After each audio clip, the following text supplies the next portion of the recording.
Just get us up to speed. What is the latest here? Sure. So latest update is we have statistics saying that at least 154 people died during the crowd crush in Seoul, South Korea.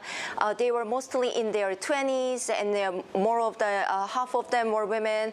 And we have also 26 foreigners as well, including 2 U.S. citizens.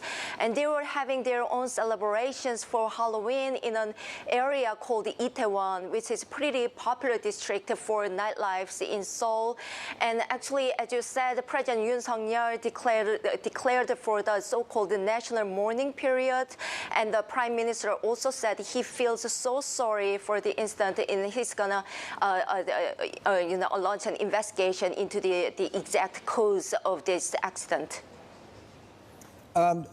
What's been announced so far as any sort of short-term measures or any potential impact we might see here on the economy? Sure.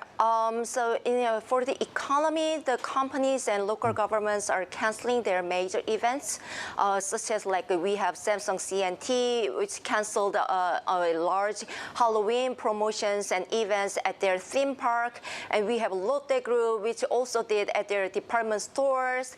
And when we look into the latest tragedy in South Korea, which was the sinking of the Seoul ferry, which killed more than 300 people at the time. People really didn't want to, go shopping, or they didn't want to, travel. So the local, consumption in the country really shrank at the time. So at the time, some economists estimated that South Korean economy lost 1.5 billion US dollars due to the shrinking demand. And probably we need to wait and see what's gonna, happen next in the South Korean economy, because domestic consumption is already shrinking due to the rising interest rates. Now, approval ratings, it might be too early, but will this likely hit the president's approval ratings?